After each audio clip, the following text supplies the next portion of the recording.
Hello, എല്ലാവർക്കും ഒരിക്കൽ കൂടി എൻ്റെ ചാനലിലോട്ട് സ്വാഗതം. അപ്പം ഞാൻ ഇന്നൊരു മഷ്റൂം മസാല റെസിപ്പി ആയിട്ടാണ് വന്നിരിക്കുന്നത്. അപ്പം നമുക്ക് വീഡിയോയിലോട്ട് കടക്കുന്നതിന് മുമ്പ് ഇതുവരെ എൻ്റെ ചാനൽ സബ്സ്ക്രൈബ് ചെയ്യാത്തവർ സബ്സ്ക്രൈബ് ചെയ്യുക. വീഡിയോസ് കണ്ട് ഇഷ്ടമായാൽ ലൈക്കും കമൻറ്റും ചെയ്യാം. അപ്പം നമുക്ക് വീഡിയോയിലോട്ട് കിടക്കാം.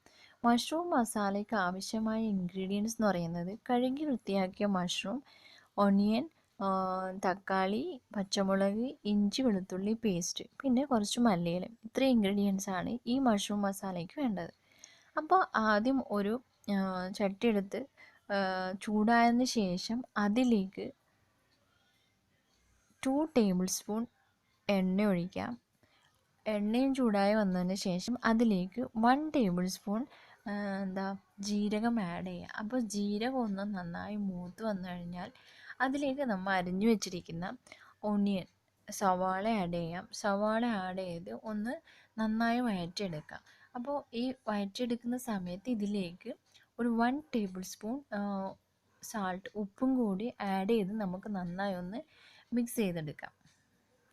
അപ്പോൾ ഈ ഉള്ളി നന്നായി ഒരു ലൈറ്റ് ബ്രൗൺ കളർ വരുന്ന വരെ നമുക്കിതൊന്ന് വഴറ്റിയെടുക്കാം. അപ്പോൾ സാൾട്ട് ആഡ് ചെയ്തു. അപ്പോൾ ഇതെല്ലാം കൂടി നന്നായി വഴറ്റിയെടുത്തു. അപ്പോൾ ഏകദേശം നമ്മുടെ സവാള ഒന്ന് ഒരു ലൈറ്റ് ബ്രൗൺ കളർ ആയിക്കഴിഞ്ഞു. ഇനി ഇതിലേക്ക് നമ്മൾ അരച്ച് വെച്ചിരിക്കുന്ന, അതായത് മിക്സിയിൽ ഒന്ന് ഗ്രൈൻഡ് ചെയ്ത് വെച്ചിരിക്കുന്ന തക്കാളി ഒന്ന് ഇതിലേക്ക് ആഡ് ചെയ്യാം. തക്കാളി ആഡ് ചെയ്തതിന് ശേഷം ഈ ഉള്ളിയും തക്കാളിയും കൂടി ഒന്ന് നന്നായി മിക്സ് ചെയ്ത് ആ ഒരു തക്കാളിയുടെ ഒരു മണം മാറിക്കിട്ടുന്ന വരെ നമുക്കിതൊന്ന് നന്നായി വഴറ്റിയെടുക്കാം. അപ്പോൾ നന്നായി ഒന്ന് വഴറ്റി ഇനി ഇതിലേക്ക് നമുക്ക് ഇഞ്ചി വെളുത്തുള്ളി പേസ്റ്റും പച്ചമുളകും കൂടി ആഡ് ചെയ്ത് കൊടുക്കാം. ഇത്രയും ഇൻഗ്രീഡിയൻസ് ആഡ് ചെയ്തതിന് ശേഷം ഇത് നന്നായി ഒന്ന് വഴറ്റി. അപ്പോൾ എല്ലാം ഈ പച്ചമുളക്, ഇഞ്ചി, വെളുത്തുള്ളി, തക്കാളി ഇതിൻ്റെയൊക്കെ പച്ചമണം മാറിക്കിട്ടുന്ന വരെ നമുക്കിതൊന്ന് നന്നായി വഴറ്റിയെടുക്കാം. അപ്പോൾ നന്നായി വഴറ്റിയെടുത്തു. ഇനി ഇതിലേക്ക് നമുക്ക് 1 ടേബിൾ സ്പൂൺ മഞ്ഞൾപ്പൊടി, പിന്നെ ഒരു 1.5 ടേബിൾ സ്പൂൺ മുളക് പൊടി, കാശ്മീരി മുളക് പൊടിയാണെങ്കിൽ നല്ലത്, അത്ര എരിവുണ്ടാവില്ല. പിന്നെ 1 ടേബിൾ സ്പൂൺ മല്ലിപ്പൊടി ആഡ് ചെയ്ത് എല്ലാം ഒന്ന് നന്നായി ഒന്ന് മിക്സ് ചെയ്യാം. അപ്പോൾ എല്ലാം കൂടി ഒന്ന് നന്നായി മിക്സ് ചെയ്തിട്ടുണ്ട്.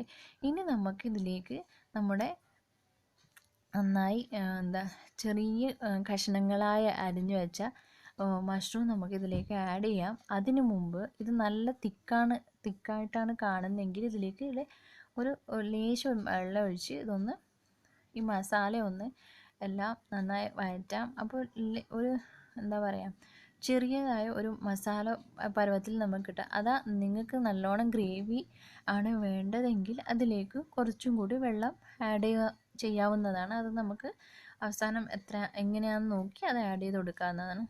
അപ്പോൾ ഇതിലേക്ക് ഞാൻ മഷ്റൂം ആഡ് ചെയ്തു. ഇനി മഷ്റൂമും ഈ മസാല എല്ലാം കൂടി നന്നായി വഴറ്റിയെടുക്കാം. അപ്പോൾ മഷ്റൂമിൻ്റെ ചെറിയ ചെറിയ പീസിൽ നന്നായി മസാല ഒന്ന് ഇങ്ങനെ മിക്സ് ചെയ്ത് കൊടുക്കാം. ഇനി നമുക്ക് നമ്മുടെ സാൾട്ടിൻ്റെ ഉപ്പിൻ്റെ അളവ് എങ്ങനെയാണെന്ന് നോക്കി ഈ സമയത്ത് നമുക്ക് കുറച്ച് ഉപ്പും കൂടി ആഡ് ചെയ്ത് കൊടുത്ത് നന്നായി വഴറ്റിയെടുക്കാം. അപ്പോൾ നമുക്ക് മഷ്റൂമിന് ആവശ്യമായ ഉപ്പ് നമ്മളിപ്പോൾ ആഡ് ചെയ്താൽ ഈ മസാലയിലോട്ട് കിട്ടും. അപ്പോൾ ടേസ്റ്റിനനുസരിച്ച് നമുക്ക് ഉപ്പും കൂടി ആഡ് ചെയ്ത് ഇതൊന്ന് അടച്ചു വെക്കാം. ഇതൊന്ന് അടച്ചു വെച്ച് ഒരു 5-10 മിനിറ്റ് നേരം ഒന്ന് അടച്ചു വെച്ച് നല്ല വേവിച്ചെടുക്കാം. അപ്പം ഞാൻ ഇത് കുറച്ച് തിക്കായതുകൊണ്ട് ഇതിലേക്ക് കുറച്ചും കൂടി വെള്ളം ആഡ് ചെയ്ത് കൊടുത്തു. അപ്പോൾ ഇനി നമുക്കിതൊന്ന് മിക്സ് ചെയ്ത് ഒരു 5-10 മിനിറ്റ് നേരം ആ മഷ്റൂം വെന്ത് കിട്ടുന്നവരെ നമുക്കൊന്ന് അടച്ചു വേവിച്ചെടുക്കാം.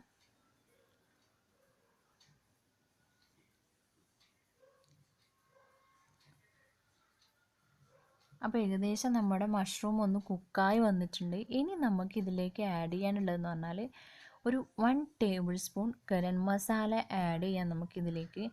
ഗരം മസാല ആഡ് ചെയ്ത് ഇതൊന്ന് നന്നായി മിക്സ് ചെയ്യാം. ഇനി ഈ മിക്സ് ചെയ്തതിലേക്ക് നമ്മൾ അരിഞ്ഞു വെച്ചിരിക്കുന്ന മല്ലിയിലയും കൂടി ആഡ് ചെയ്ത് നമുക്കിത് ഒരു 2 മിനിറ്റ് നേരം ഒന്ന് അടച്ചു വെക്കാം. അപ്പോൾ ഗരം മസാലയുടെ ഇതും ഈ മല്ലിയില എല്ലാം കൂടി ഒന്ന് നന്നായി മിക്സായി വരും. നല്ല ഒരു സ്മെല്ലും നല്ലൊരു മണവും കിട്ടും.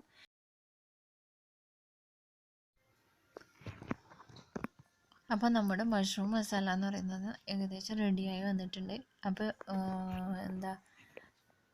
അവസാനം ഇത് ഈ ഒരു രൂപത്തിൽ നമുക്ക് മഷ്റൂം മസാല കിട്ടി. അപ്പോൾ ഈ മസാല എന്ന് പറയുന്നത് നമുക്ക് ചപ്പാത്തിയുടെ കൂടെ അല്ലെങ്കിൽ ചോറിൻ്റെ കൂടെ നല്ല ടേസ്റ്റായിരിക്കും കഴിക്കാൻ. അപ്പോൾ എല്ലാവരും ട്രൈ ചെയ്യണം. എന്നിട്ട് ഇഷ്ടപ്പെട്ടാൽ എനിക്ക് കമൻറ്റ് ചെയ്യണം.